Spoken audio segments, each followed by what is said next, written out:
Okay, folks, I'm going to draw us together and welcome everybody to our session today. We have some folks still coming in, so I'm sort of the warm-up act here.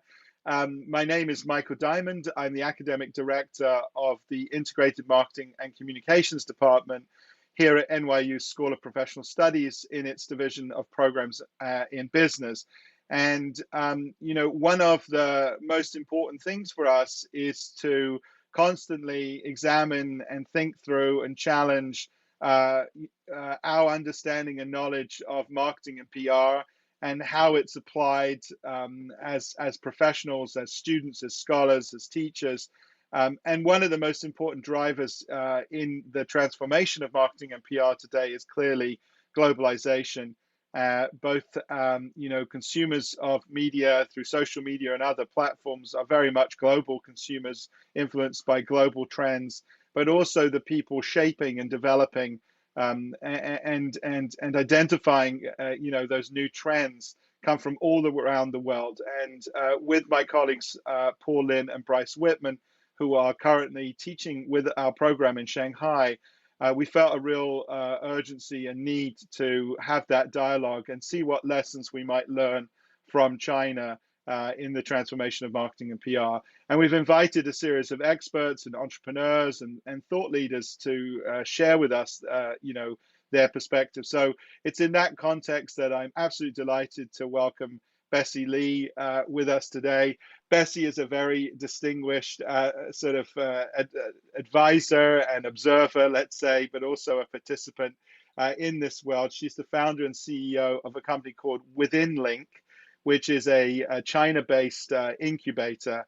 And I think through that and much of her prior professional experience in the advertising and marketing world, she has a very unique perspective on what she sees. So I'm going to hand this over to Paul and to Bryce. I think we'll more formally introduce Bessie, but I'm delighted to be with you. I'm going to make just a loud comment to our panelists. When you are not actually speaking yourselves, it's good to go on mute. Otherwise, the Zoom camera follows you.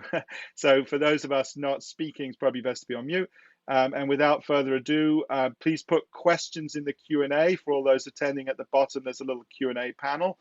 Please put questions in there and we'll be moderating them for later when we get to that section. Thanks a lot, Michael. It's honored for me to introduce our today's speaker, Bessie Lee.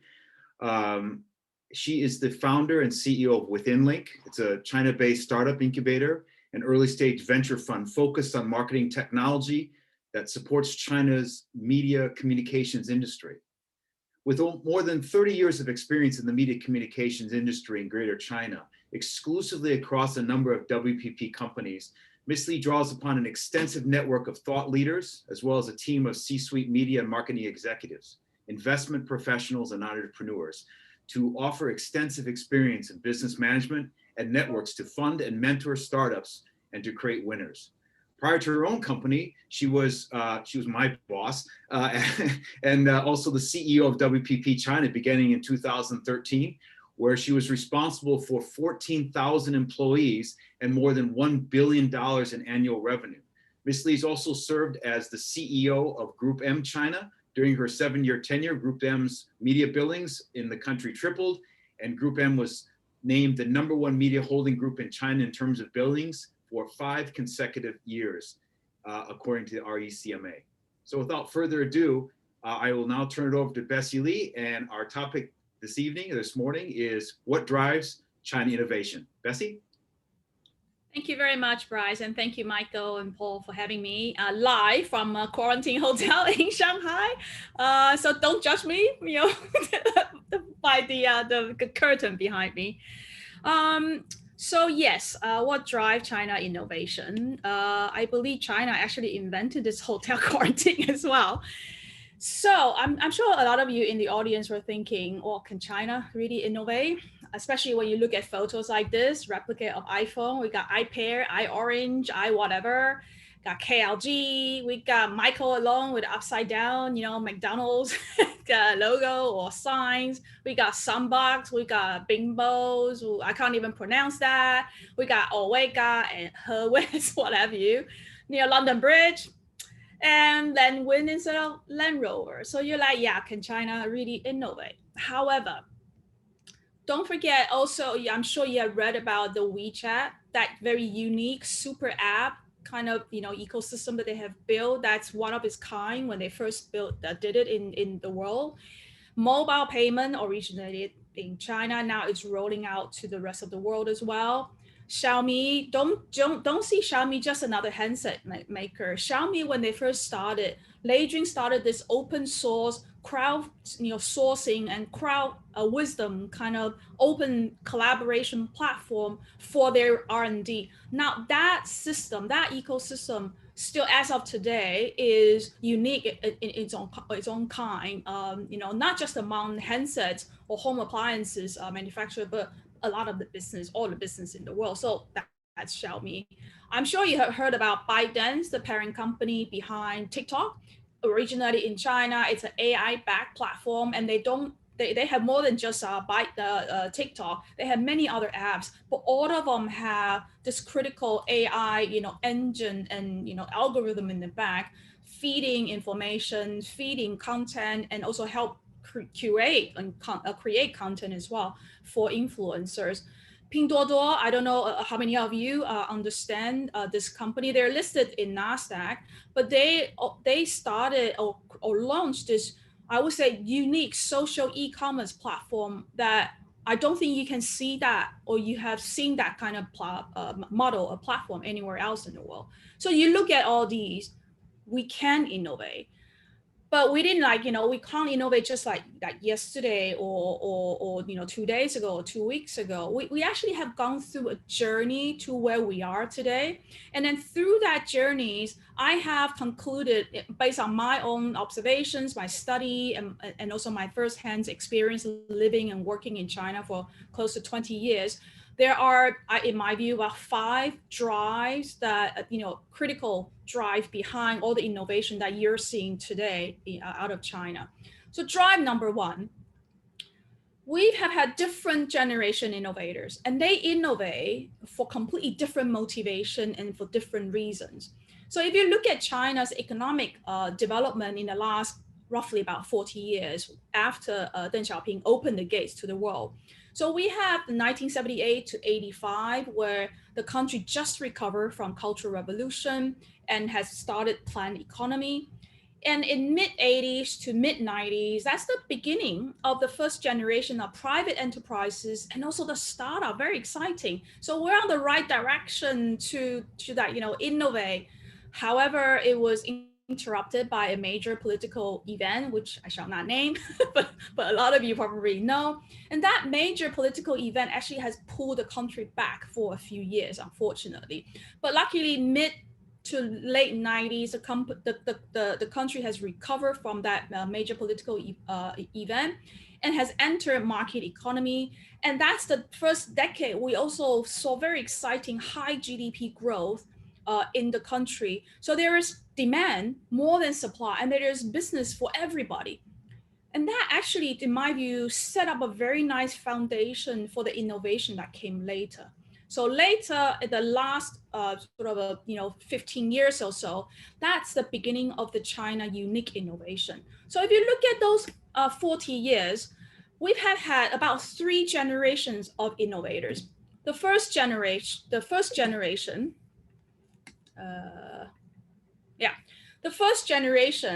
Mr. Ren Zhenfei, who founded Huawei in 1987, Mr. Zhang Ruiming founded Haier in 1984, Mr. Liu Chuanzhi founded Lenovo. Back then it was called Legend and now renamed to Lenovo in 1984. The years that you saw underneath their photo or the years that they were born.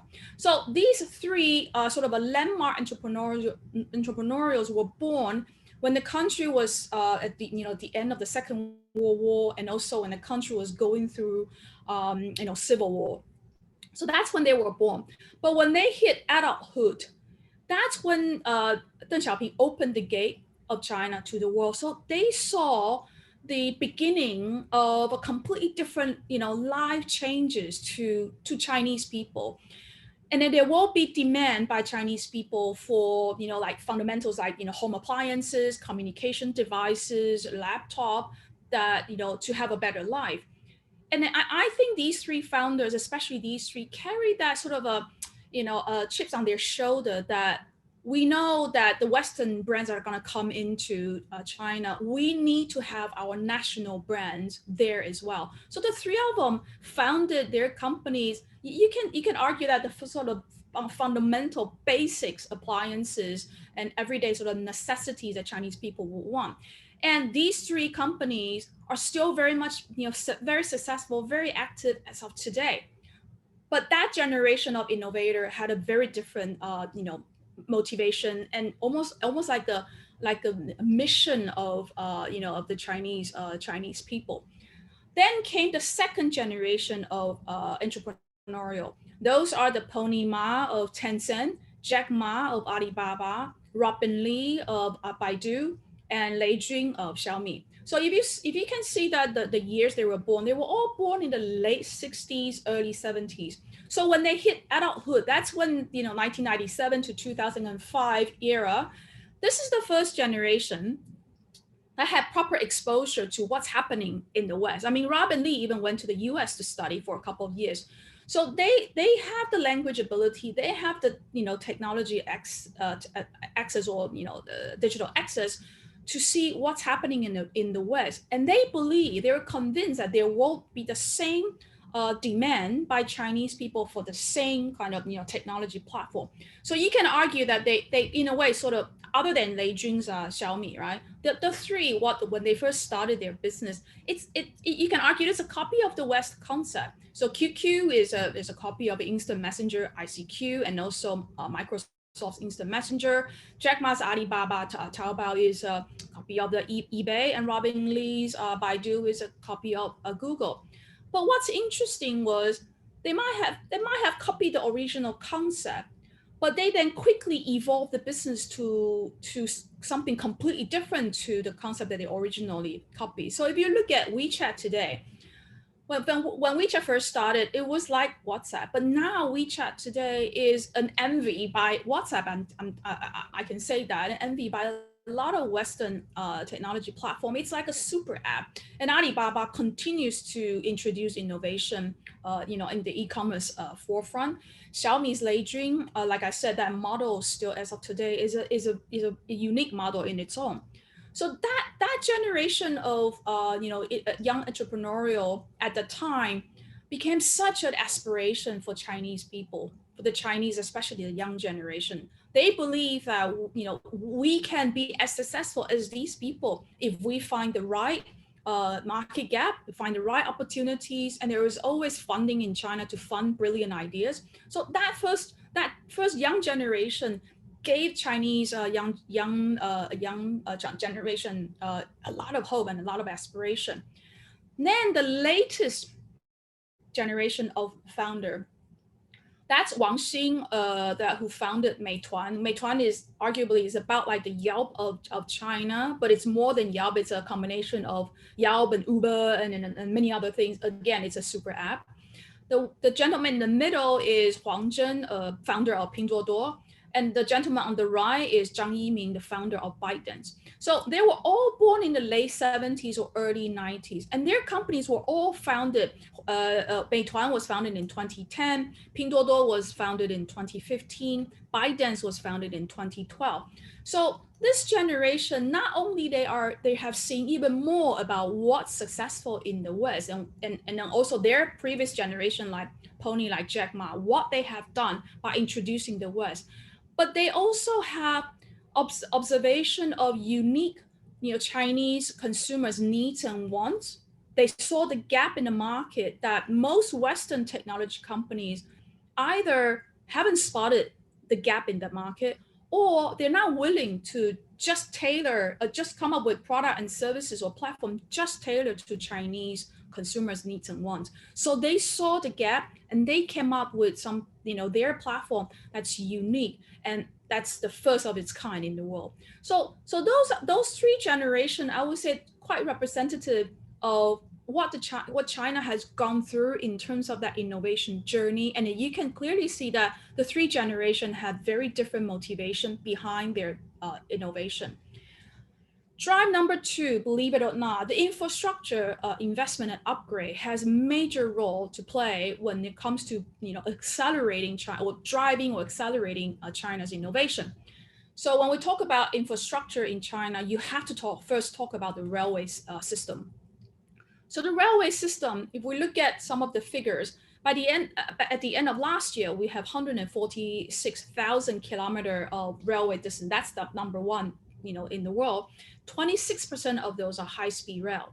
Now, if you look at the number of trips that those railway have transported last year, because of COVID-19, so compared to 2019, there's definitely a decline.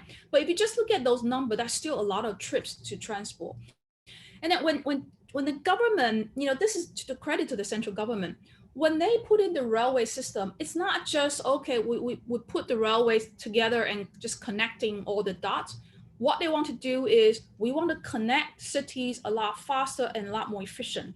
So I would like to use this example just to show, just to show to you what I meant by the Chinese government wanted to do that with a very big ambition. So the distance between Shanghai and Beijing is similar to the distance between Boston and Chicago. The fastest train that we can take to travel between Beijing and Shanghai is less than 5 hours.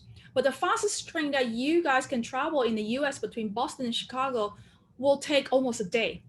So that's how fast the government wants. But what does that mean to consumers or to us, the general public? That means all the cities in China are being brought much closer together. And it's a lot easier to travel from point A or city A to city B. And people are a lot more willing to come out and travel. So if you just look at the number of train passengers in China, 2 years ago, that's almost 3.7 billion trip. So that's almost like every single one of the 1.4 billion Chinese travel on average 3 trips a year. So that's how many, and that's on the rise. So that's the railway system. Another very important infrastructure is the telecom service coverage, the depth and the breadth of the coverage. So if I can make the comparison between China and US, so in China, at the end of last year, 4G satellite station or wireless cell site, we have close to 5.8 million. Even 5G, we already have 600,000 stations. So there's no doubt that given another 2 years, the 5G coverage will be at least about half of the 4G.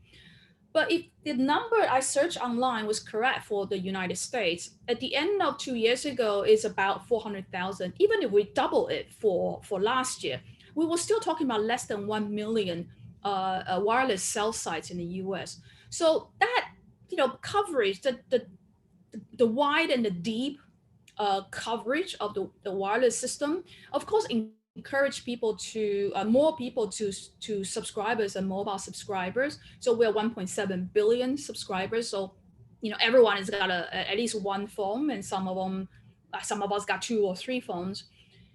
But it's not just about communication. Right now, mobile is becoming the primary device to access anything, to access internet, to shop online. Because if you have such a great and efficient railway system, a lot of people are on the road traveling all the time, whether it's for business or for leisure.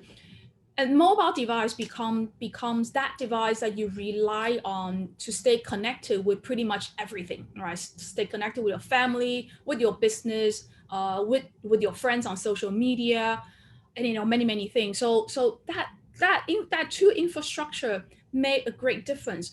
So when consumers are so much relying on that mobile devices, convenience is something that's very important to them. And that then gave platform like WeChat and also Alibaba the inspiration or the idea of why don't we make payment convenient as well for our consumers when they're on the go. And that's where the mobile payment came about. And then you might think that WeChat payment, if WeChat payment was really just like bundle your bank card with your WeChat account, but you can use that pretty much everywhere in China, and you can transfer money to your friends, split the bill, what have you. And WeChat payment or mobile payment is not just in five-star hotels or premium shopping malls or coffee shop. It's pretty much everywhere. So like in this photo, this butcher in the wet market or this little mom and pop shops, they can just they can generate their own QR code from Alipay. The blue color is Alipay and the other one is WeChat Pay. They generate their own QR code to collect money. Even street artists, they can generate their own QR code to collect money if you like their performances. It is pretty much everywhere. So it's that convenience that's generated, or that need for that convenience because of the efficient and wide and deep infrastructure upgrade that's happening in China. I mean, it's great news for Chinese consumer. Now, drive-through is some society changes that's happening in this country. There's several of them that I'm going to share here. The first one is about one-child policy. One-child policy directly helped accelerate social media innovation in this country. So one-child policy was put in place or became effective September 1980. And that one-child policy, sort of was terminated or upgraded to two-children policy about 3 years ago. So between 1980 to about 3 years ago, we have close to 225 million people that grew up being the only child in the family. So when you're the only child in the family, there's no siblings in the family. Now, of course, you have your neighbors, your cousins, your schoolmates. That's sort of your local sibling networks. But when social media first arrived, it was godsend because social media allowed this one-child generation to further extend that sibling network into outside of their city, outside of their provinces, and even national, even international. So that of course there are many reasons behind why social media accelerated so quickly in China, but that desire to connect, that desire to express myself, so I can through that find people who resonate what I'm talking about, who resonate what I'm showing on social media. That was one of the important drivers behind the social media acceleration. So if we look at the first social media in China, which is QQ, introduced by Tencent more than 20 years ago now, it took them only 2 years. Remember, this is like 22 years ago, right? It took them 2 years to hit that first 100 million users. And then about 15 years later, the same parent company, Tencent, introduced WeChat. And it took WeChat even less time, 1 year, to hit that first 100 million users. And if you look at the latest like short form video, it took them even quicker. These are some of their users. These are the monthly active users number. But if we compare that to Facebook, which is an international platform, it took Facebook 4 years to hit that first 100 million users. Okay, so that one-child generation is unique because of this policy in China, and then they have that unique to that generation's needs and wants. So when that only child in the family grew up to be an adult, and if they got married, they because they're the only child in the family, there's not really a lot of other siblings to share the load of staying on top of managing the family, managing their life. And we're talking about if you're married, have kids, you will have to be supporting parents from both ends, and sometimes even grandparents from both ends. That's 8 parents, right? And then you also have to take care of your little one. So stay on top of managing that family is important. Stay connected with your friends on social media. You got to find opportunity to advance your career. You shop online, and you don't just shop for yourself. A lot of time you shop for your extended family as well. You need to manage your financial investment so that when you are retired, so when you retire, you have retirement funding to take care of yourself. You yourself had also got everyday living needs, like fitness, your pet care, or what have you, and your advanced education. So imagine you're the only child, or when you hit adult, you're probably the only earner in that family to take care of all this. To the consumer, if she or he can take care of all this at a one-stop shop, that will be the sort of the holy grail solution to them. And that's why you will read about the super app culture in China. It started with WeChat. So the WeChat team saw that people are spending a lot of time on WeChat. So they start to think, if my users are spending so much time on my platform at the moment, it's just about social and connection and social media. Can we, instead of our users switching back and forth from between different apps to take care of their everyday needs, can we bring those convenience to our users in our platform?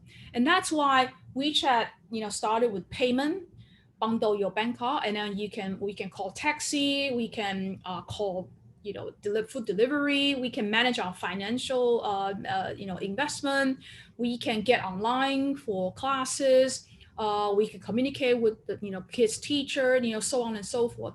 If you're interested in what the super app means, there is a video that produced by New York Times many years ago that give a very good sort of description of how the super apps work. But what I want to point out was that super app was in place many years ago now. Now, not only the super app is getting bigger and more super and more gigantic, what the platform are doing now is trying to get rid of apps. And this is where mini program came in. So I'm sure a lot of you, sitting outside of China in your mobile handsets, you probably have, I don't know, on average between 5 to 7 or 5 to 10 apps that you switch in and out every day, right? That's your everyday needs. But if you look at why we need apps are functional a lot of the time. So you need the apps to do banking. You need the apps to call a taxi. You need that app to increase your productivity. So a lot of these apps are function. So the WeChat team's design was, why don't we embed these function and feature into our super app? So whenever the consumer at an occasion when they need to use that app, they just call out that feature and function, do whatever they need to do with that feature and function. Once they're done, they swipe it away. So they don't need to download app. First of all, it saves our handsets a lot of space in our mobile phone. And also, that's what apps should be about. So that's how mini program came about. So I have a video here to show you very, very quickly how mini program works or is operated to Chinese consumer. Just imagine when the tools we use are better integrated with our needs.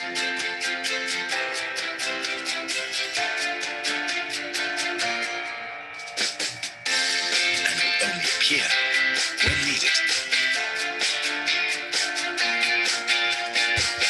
This is the thinking behind mini programs.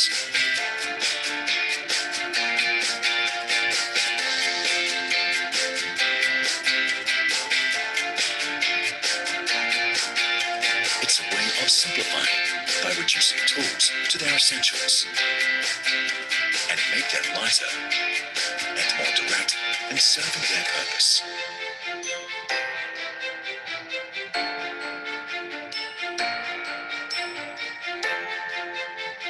It's also a way of evolving, freeing up services,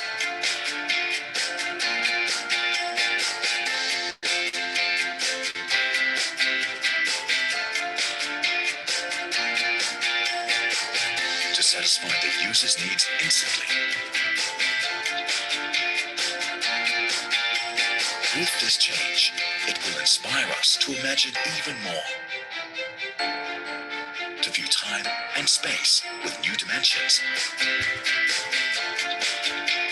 and with this new mindset, things will not just be things, but also the entryway to new services right at our fingertips. Connect everything, and life's possibilities are limitless. The future has just begun.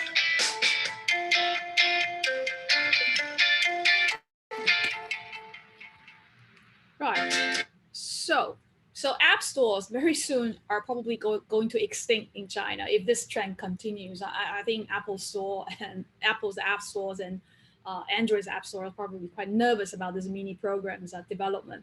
But that's how technology evolution happens in China.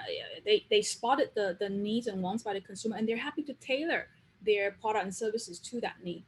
Now, the new wealth, it indirectly or directly drive that e-commerce innovation. Now, China has the biggest number of billionaires in the world now. We also, if you look at the top 20 billionaire cities, 7 of them are Chinese cities. So we definitely, have a lot of wealthy people. But it's not just the billionaires and the millionaire, but also that whole middle class. When they have money, they wanted to spend. And they don't have patience to wait for brands to take on average about 18 months to come and visit the market, do consumer research, market research, find the local distribution channel or partner, and then find a location to set up your physical stores, and then do promotion of the store and of their product. They don't really have that patience. They want to spend, they want to buy yesterday. So when Alibaba first introduced Taobao, 2002, it was actually godsend, because that and also with a lot of willing, logistics service providers, we can ship products to any corners in China. So that was that whole boom of e-commerce. And then that also explains at the moment we have the world's highest e-commerce penetration rate in the world. But e-commerce right now in China has also evolved very quickly. I travel a lot to the UK and also from time to time to the US. I would say that the e-commerce shopper experience that you have in the country compared to China, you're probably at about e-commerce 2.0. I would say China's e-commerce, that at least from a user's experience, is already at e-commerce 4.0. And the most recent development is this thing called live streaming e-commerce. What is live streaming e-commerce? Now I have 3 short, video to show you. Then I will explain what it actually is. 你们想要的 Burberry 来咯，最流行的格纹，113号，嫩到爆炸，好好看哦！128跟洋溢的颜色，哇，开春图也太好看了吧，好漂亮 ！Oh my god， my god！105号，看上去你嘴巴很清透哎，粉调的一个红，109。Oh my god！ 没有男朋友女生，你涂这几颜色，我的妈呀，男人会把你吃掉。哇，这几颜色 ，Oh my god！ 天上飞下来的一个仙女涂的颜色，好嫩哦。 平白的女生涂这只会发光，厚涂薄涂都好看。97号这个。Right, so you got a gist of it. So what live streaming e-commerce is, there is always a supercells. So these 3 that I'm showing you here, these are the top 3 supercells in China, meaning they sold the most number of products and at the highest value of products on their daily e-commerce live streaming e-commerce session. So you have a supercells. The gentleman I show you is called Austin Lee and Via and also Xingba. So a supercells, they will sit in front of their mobile handsets, and then they will have a merchandise to feature and introduce. And plus they have a very developed, mature e-commerce backend, which is shopping and payment gateway and also logistics, the whole logistic network. So in Austin Lee's example, if you like the lipsticks that he was featuring and introducing, at the end of that 2-3 minutes for that particular brand, that he will then on the screen will pop up a purchase banner. You click the banner, you choose the color of the lipsticks you want, that product will go to your shopping basket. So after you finish viewing their daily live streaming e-commerce session, then you go to your shopping basket. You decide, if I want to buy all this or I might delete some of them, and then you click buy, make the payment, and the rest will take care of it. Some of the items you will receive the very next day. So this is what live streaming. This is what the Chinese shopper now are. Their user experience when it comes to e-commerce. They're no longer satisfied by just looking at still photos of product. They want to see these. Some of them are like Austin Lee. He used to be a beauty advisor for Lancome, I believe. So he's a subject matter expert when it comes to cosmetic. So they all want to hear from these subject matter experts what was the benefit and what was the feature and the claims of the product. So this is what live streaming e-commerce is about in China, and this is the size of this feature. So as of end of last year, we had more than 600 million online streaming users, and that number is still climbing. And that's the market scale that you're looking at in terms of value. Now, e-commerce, live streaming e-commerce, it's not just in e-commerce, it's now in pretty much everywhere. So if if you have downloaded any Chinese app, most likely you're going to find live streaming feature in their app. Even a knowledge-based app like Zhihu, which is the China equivalent of Quora, they also have a live streaming feature in their app. And then so like I said, it's everywhere, and even including travel industry. Now last year, because of pandemic, travel industry was hit quite bad. Ctrip.com or Trip.com is China's largest travel booking platform. So it was the dip for the industry. So the CEO, which is you're seeing in this photo, the CEO decided he saw the up and coming trend of live streaming. So he's like, maybe that's what I should do as well to introduce the travel destination, be it a point of interest or be it a hotel. So maybe I should come out and then take part of in this live streaming e-commerce or broadcasting, bring our product much closer to the consumer. So this is just one of the video clip that he did, promoting a city called Lushan, and he was doing this dance and singing and dance in front of a hotel in this travel destination. So let me just show you the video he's done.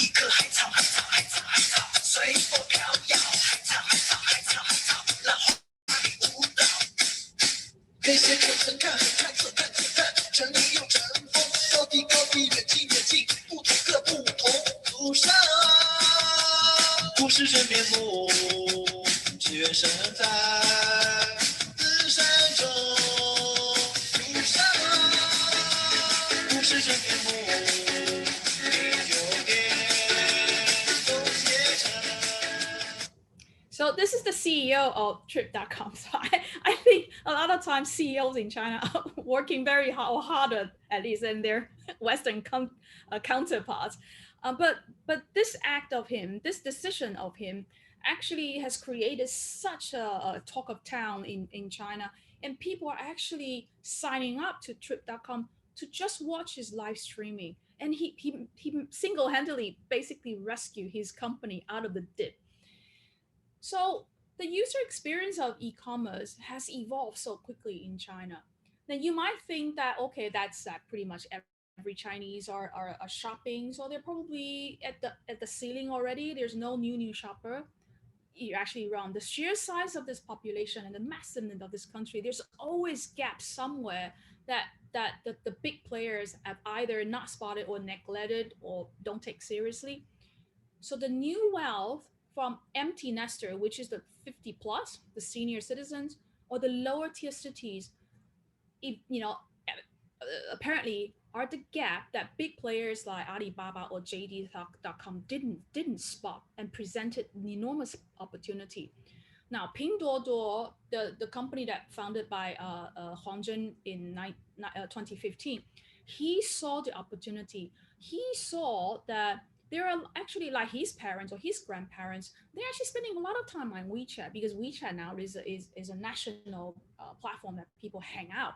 So he saw a lot of them are on WeChat, spending a lot of time, and a lot of them express the desire to do online shopping, but they don't know how to set up an Alibaba e-commerce account. So, but they all have money to spend, and they want to buy, and then they all get together, endorsing products to each other, introducing products to each other. So that's what he spotted. But at the same time, in 2015, I think at the time we already have excessive goods. So we have more goods than demand in the market. So he noticed that there are a lot of distributors having a lot of products piled up in the warehouse that they need to get rid of. So what he has done when he first started Pinduoduo, it's basically a consumer to manufacturer model. So he built his platform not a separate app yet when he first started. He built this social e-commerce on top of WeChat. So he's encouraging these senior citizens and consumers in lower tier cities that you already have your group, your friends group on WeChat. So why don't you aggregate your shopping needs? Let's say I want to buy bottle of water. So you aggregate your needs, and we will go and help you find distributors who are happy to entertain your product needs by giving you a value for money or the lowest rate you can find in the market. So that's how he first started. And I can tell you that when he first started Pinduoduo, oh God, he got laughed at by Alibaba, by JD.com, even by WeChat's e-commerce team. They're like, well, why are you tapping into an unwanted segment, right? So the senior citizen and lower tier cities. But guess what? After only less than 6 years of development, this is from Q3 last year. They're the second largest platform, e-commerce platform in China. But I can tell you, as of Q1 this year, Pinduoduo has already beaten Alibaba to becoming China's #1 e-commerce platform. So if you are familiar with the book, The Innovator's Dilemma, that written by the late Professor Clayton Christensen, Pinduoduo is a typical example of a new challenger. It's like a David and Goliath story. It's a typical new challenger, new entrant in the market, but who spotted the market gap that nobody took seriously. And then they focus on addressing that gap, coming up with product and services, fulfilling that gap, and then quickly accelerate the company, and then eventually beat the big guys. So the big guys still have no idea what hit them. That's a story of Pinduoduo. So you have the one-child policy that helped the social media boom. You got a new wealth that constantly are demanding better, more interesting e-commerce engagement. And we still have new segments that haven't been tapped into in China, and Pinduoduo has founded it. And I'm telling you, there are still gap in this market, right? Now, drive number 4, fame and money. It's the same everywhere. It's not unique to China. But what's unique to China is you're competing with 1.4 billion other people. That competition is even more fierce in China. Okay, so if you think competing with 300 million in the US is quite fearful, you try and come to China and then join that competition. So that's why we have. And also that a lot of entrepreneurial, they're so inspired by Jack Ma's story, by Huang Zhen's story, by Biden's Zhang Yiming's story. So they believe that if they can come up with brilliant ideas, they can definitely find investment money in this market to help fund these brilliant ideas. So you will see that very active VC capital markets. A lot of deals are being closed in this market. Now, even an AI, a very new sector, we also have so many startups that are very active in this market. So that fame and money are definitely the driver, just like everywhere else in the world, that behind that innovation. Last but not least is that government vision strategy. So it's a one-party state. So it's very critical that the central government sets the right vision, the right strategy, and comes with that vision and strategy with action plans cascaded down to every local level of government. So the direction they set, it's more than just a slogan, but it turns a national movement. That's what happened with the AI sector. So I think the Chinese government realized AI, this will be the first time the Chinese government can be level-headed, if not ahead of the Western counterpart, if they develop AI industry to full. So close to 4 years ago now, the central government, the State Council has launched this paper, New Generation AI Development Plan. This plan has given the country an overarching strategy, direction, but with very clear KPI, measurable KPI for 2020, 2025, and 2030. Once that plan was announced, then very quickly, every local level, whether it's provincial, municipal, city, local county level, village level, what have you, they will cascade that plan down. in other words, every level of local government are expected to come up with their AI investment, incubation, and development or growth plan. So that's how quickly that government strategy and direction being taken action and becoming a national movement. Now, in my view, for AI to be successful, you need all these six criteria: talent's capability, data, funding, a very friendly commercial application environment, last but not least, the government support. And Chinese government or Chinese market has all six working at the same time together. And that's why we have a very successful AI sector at the moment. So like I said, AI is more than just a concept in the lab. It actually has application in our everyday life.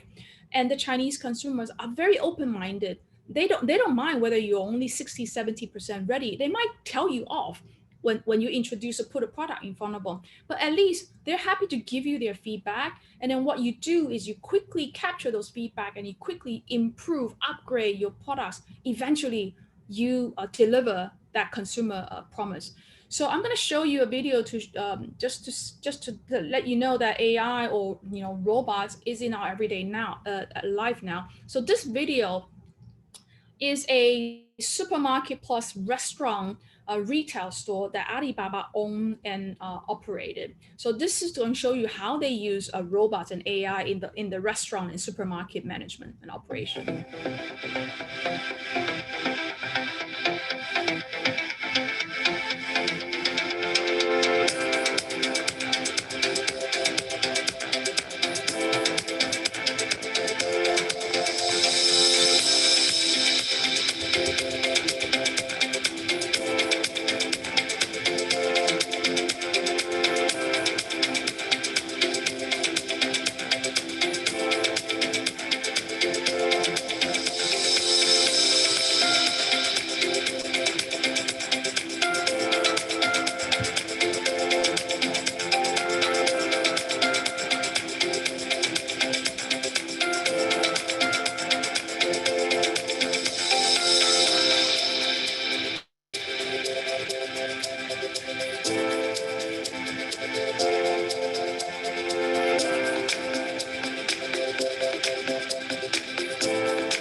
So you got the idea. So in summary, after 30 or 40 years of journey, this new generation and many more new generations to come, they have new insights and they have new game plans. So I think you can expect more innovation coming out of the younger generation in the future. China's infrastructure upgrade is going to continue, so it will provide faster, smoother, and more sophisticated transmission. Just imagine if our 5G coverage hit 50% of our 4G coverage. I think we can look to this space for very smooth and very exciting VR innovation coming out of China. Chinese consumers' lifestyle upgrade will continue as well. And that means the Chinese consumer will demand faster, newer, and more fun products, services, and experience. So don't come to China with a dated product and dated proposition and dated service and experiences. You are going to fail big time because the expectation is here. Investment money in China is going to continue to pour in. So there's always more funding for brilliant ideas, but the idea has to be brilliant, of course. Last but not least, that government's overarching strategy is important because that strategy gave the nation and its people the sense of direction. That once the strategy is set, then it becomes a national movement. The entire country will mobilize all the resources to make things happen. So can China innovate? You tell me. Okay, so I hope you find this presentation or sharing useful. Thank you very much. Well, thanks a lot, Bessie. That's awesome. Very, very fascinating and informative presentation. We've got about 10, 15 minutes for question and answers. We've already got some that are filling up in the Q&A section. Please, by all means, if you have questions for Bessie, please submit it now. It's a good time to do it. I have the honor of throwing out the first question. Bessie, what do you, I mean, with all the innovation and changes, what do you think from a marketing perspective, what's the implication? Like, how is that going to affect marketing in China? And how do you think, how do those changes, would you say, would be related to maybe future changes that would have global implications? So from the foundation of all the changes going on in China, how does that relate to changes in marketing, and how would that affect globally in the future? Yeah, I've been doing marketing technology startup investment and incubation for almost 6 years now. So what I'm seeing is, because the market evolved very quickly and the Chinese consumer changed very quickly as well. So that also means doing marketing, you need a lot of data, and therefore you understand your consumer much better. And with that data, you need to have very strong analytic capability. So you turn that data into business insights. Then you need to have almost, if not fully automated, but semi-automated system and platform, so that you do marketing in a lot more efficient way rather than a labor-intensive way, and you do that in China's speed. So I think a lot of these have direct implication to marketers. If you're trying to do marketing in the old way, in a very manual, very labor-intensive way, you are going to lag behind, and you are not going to meet that customers or consumers' expectations. So that's what I've been seeing in this market. Cool, thanks. Paul, you got a question? Yeah, I'm the one that usually asks a student question, right? And you know, you've been a massive thought leader in this space, Bessie, and especially here in China and Shanghai, right? You ran WPP, you ran a huge amount of different agency networks within the WPP, focused on different, media, data, creativity, digital. What insights can you give to students, right? Because NYU's got a lot of Chinese students that have traveled to New York, are getting the best education in the world, and some of them are debating whether or not to come back. Some of them are debating, whether or not to stay in the US. What sort of insights and sort of lessons can you give as a senior thought leader to some of the students listening today? I see China and the US are equally exciting countries to be in. I myself actually went to the US to study for about 4 years, but that was like many years ago. I'm not going to tell you how many years ago that was. So I think to a lot of the Chinese who study in the US, you need to ask yourself, what inspires you the most, right? And because if you had the privilege to go to the US to study, you need to make use of make the best use of that, privilege that you have. What is that aspiration that you can find in the West that sort of answer that calling in you? If you believe that calling is happening and I can stay in the US to make things happen, fantastic. I think, if I compared the two countries sort of a tech landscape, the US is a lot more open. China, because of the super app, and also there's a lack of collaboration and lack of openness, it's going to be a lot harder to start if you want to start a technology startup. But if you find a niche, you are going to be rewarded by the scale and by Chinese consumers' willingness. But you need to find that niche. So I don't have the right answer for you, or the fixed answer for you, but I think you need to ask yourself, what was that calling? I mean, I was in the US for 4 years. I actually didn't want to come back in 1990, to be very honest with you. But then I thought, what leverage do I have staying in the US? But then I decided to go back to Taiwan, and with the education that I have received in the US, and of course improve my language efficiency as well, it helped me find a fantastic job within WPP. And then I ended up spending 27 years with them. So it's really coming back to your personal calling. Okay. That's awesome. I'm still looking for that Bessie now. So I know the feeling. Yeah. Yeah, it doesn't, you're still looking for that calling. Here's a great question. You talked about the super apps and their ability to grow and be more powerful. Question is, wouldn't having all apps consolidated in a few monopolized super apps be less innovative than a diverse app store of specialized smaller apps competing against each other in a deeper field? You would think that, right? But if you look at WeChat, I mean, they introduced the super app, God, how many years ago now? Probably 6 or 7 years ago. I mean, they could be complacent, but they didn't.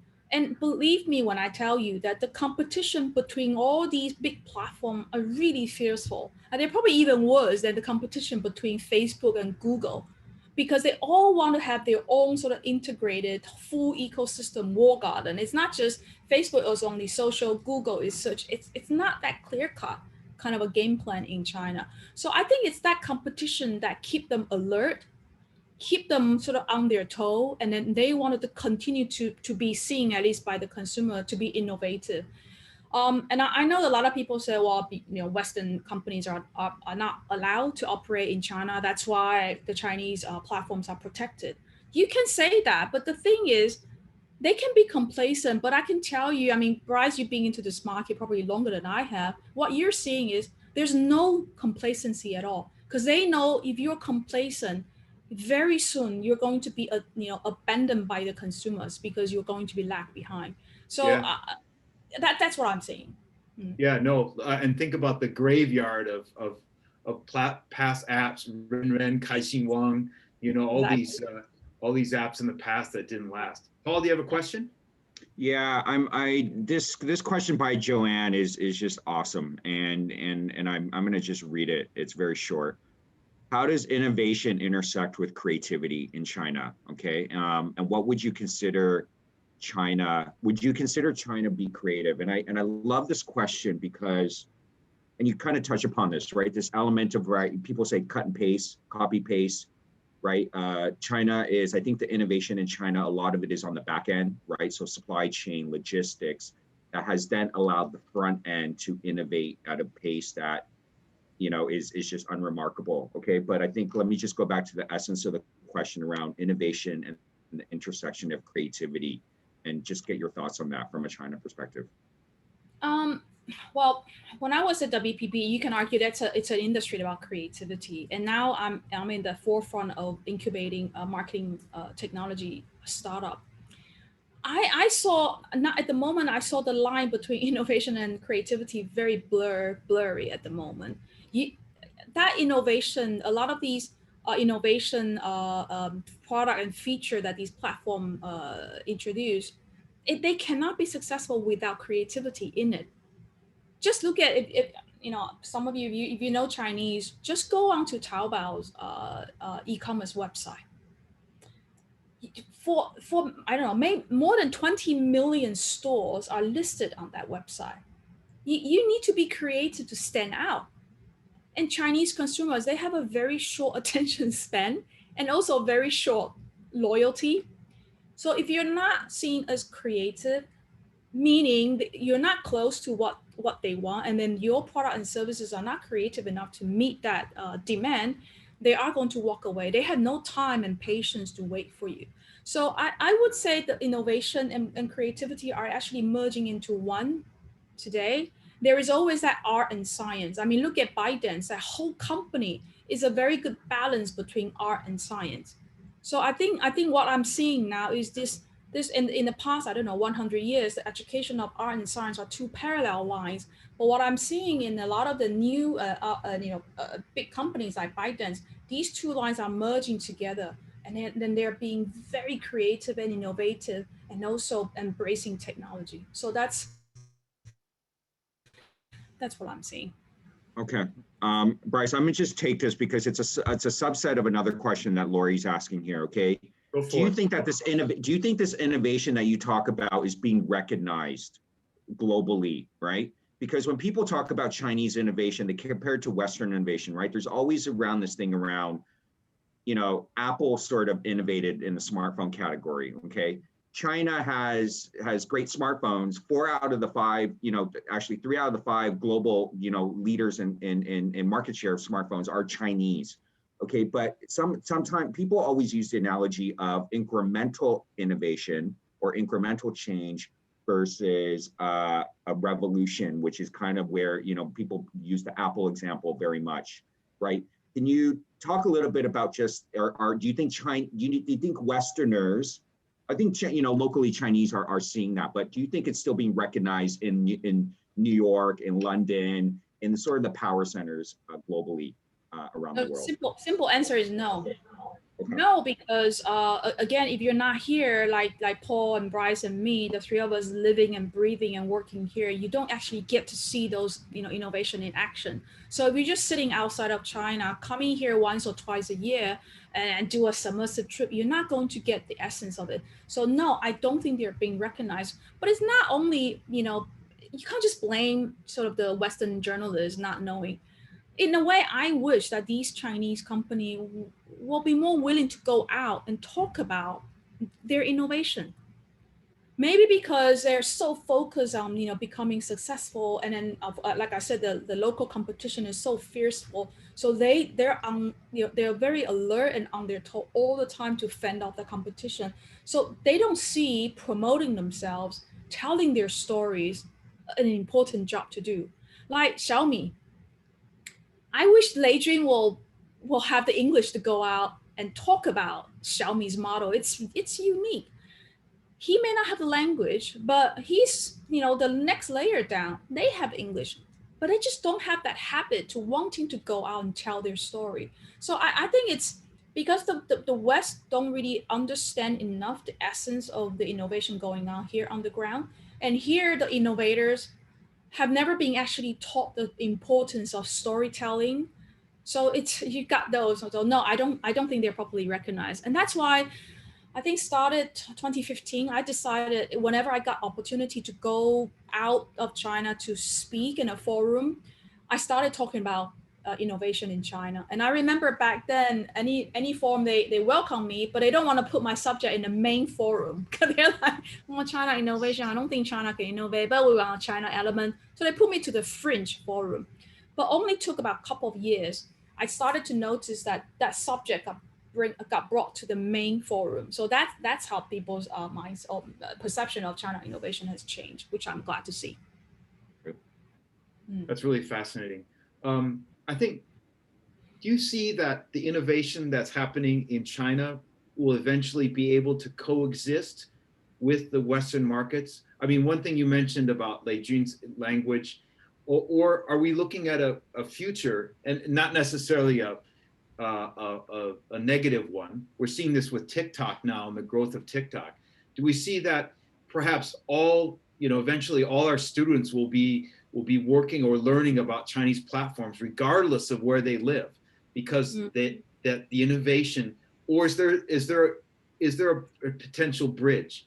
I mean, the bridge that we've seen, you know, for hundreds of years between the US and China as being the two great economic powers of the world.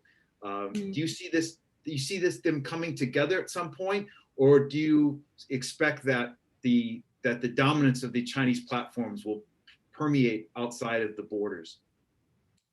If you ask the new generation of innovators like Zhang Yiming, right, the ByteDance founder, he has shown all the intention to coexist with the Western company. I mean, you look at the way that he globalized his company, it's just beautiful, if I may, because he has done something that his previous generation of innovator like Pony, like Jack Ma, they haven't done, right? So he's done it very differently. But I think what's stopping that partnership, if you like, or that coexistence is this lack of trust of China, or lack of trust of China Inc., if you like. Unfortunately, I think that the country has opened the gate to the world for 40 years, but I don't think enough effort, a good enough job has done about changing that mentality or that image about China. So, which is unfair to this country, I would argue. So you always have that, I guess, that political agenda being in the barrier, breaking up that coexistence. So it's a shame.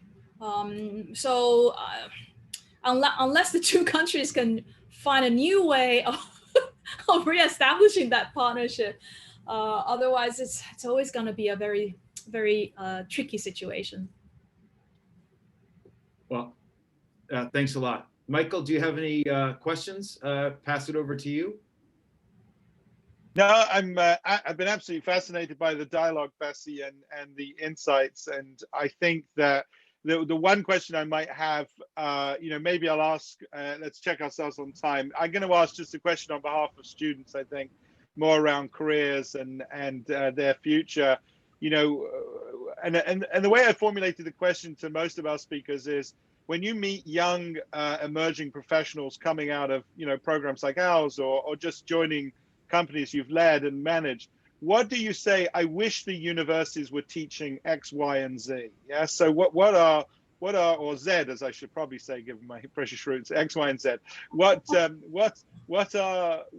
those 2 or 3 things that if you had to mentor that new generation, what should they be learning, being skilled at, thinking through? So if we can close on that, perhaps. I wish at the STEM major colleges or university, they will teach liberal art. And I wish in the liberal art, they will teach students about coding and about STEM. So that's what I wish to see happen. I think that is so perfect to end the session. Bessie, hopefully we'll have you back and you'll engage more with our community. But one of the central tenets, along with a very significant desire to create these kind of outreaches and dialogues in all avenues and spaces, is also this notion that we sort of proselytize that marketing and PR are human-centered and data-driven. Yes, and there's not an either-or. There's not a I don't like data, or I'm not creative. It's a whole of person approach. That each of our graduates and speakers have reinforced this idea of data with empathy, or the magic and logic, or the poetry and the plumbing. I think we could probably fill a book with the metaphors, but that duality, we hope in our graduating students and more broadly in our community of faculty and scholars, etc., is really, I think the tone we're trying to set. So I couldn't thank you more for sort of ending on that note. So look, it's the first time in a while I really don't want this to end. We could keep going, but with respect to the crowd, there are a series of other questions. I'm going to ask Bonnie or Matt, both of whom I want to thank as members of our team, who I would just ask if there's a way we can make sure we capture those questions, perhaps get them to Bessie, and then in our follow-up with everybody who attended, we can attempt to answer some of those questions. I want to do one shout out, and then I'm going to turn to Paul Lin, who has an announcement for the next in this series. I hope many, or if not all of you, saw that one of our programs was honored by PR Week as the Outstanding Education Program of the Year. So I want to say congrats to all of the faculty and students in that Masters in PR and Corporate Communication, and welcome anybody outside our student community who may have joined to check out what we're doing. I think if you Google NYU SBS Integrated Marketing and Communications, you'll find us. So Paul, you'll have the last word, and then I'll wrap us up. So. Great. Thank you, Michael, for that. Bessie, that was fantastic. Okay. And so just for the people in the audience, again, thank you for staying. I think we went over by 10 minutes, but I think Bessie is a fantastic presentation, well-constructed narrative, right? Really insightful sort of way of answering. Next week, same time, Wednesday, 9 a.m. in New York, East Coast Standard Time, 9 p.m. here in Shanghai, Beijing, and Hong Kong. We have William Baobin, all right? William Baobin is general partner at SOSV, all right? He is managing director at China Accelerator, based here in Shanghai, and then MOX, which is a mobile-only accelerator program based out of Taipei, all right? If you're very familiar with Y Combinator out of Silicon Valley, and a lot of the innovation that's happening out of Silicon Alley in New York, it is sort of the same concept, right? Similar to what Bessie does. They bring in startups, they incubate them, they give them a lot of mentorship and training and money, and then they see them grow. but a lot of these startups come to China, they come to Shanghai based on what Bessie is saying, right? The ability to tap into a $1.4 billion billion people market, the ability to tap into existing infrastructure. So from a development standpoint, it's the barrier is much lower. The cost of production is much lower. Your ability to scale becomes a greater opportunity, right? William is a VC guy, so he is horizontally, has a huge amount of horizontal experience with China-based entrepreneurs, Southeast Asian-based entrepreneurs, and just Western entrepreneurs in North America and in Europe that want to come in China, ride the China wave, and become the next unicorn, all right? So we're going to have William in next Wednesday, 9 a.m. in New York, 9 p.m. in Shanghai. And if you have the time, please join us for that session, because it's going to be very similar to Bessie, but from a different angle, right, on innovation and all that. So please join us. All right, gang, absolutely lovely. To those of you listening in China, enjoy the rest of your evening. And for those of us waking up in New York and all points in between, I hope you have a successful day. I think it behooves me to say, you know, we stand very proud and in support of our Asian community here in New York and points beyond. You know, I think NYU is clearly one of the most diverse and welcoming universities potentially, you know, in the States, certainly the most diverse globally. And I want to just reinforce, you know, how critical we see that relationship is. So many thanks to all of you, and thanks for listening in. Okay, thank you. Have a good night. Thank you very much. Good morning. Bye. Thank you.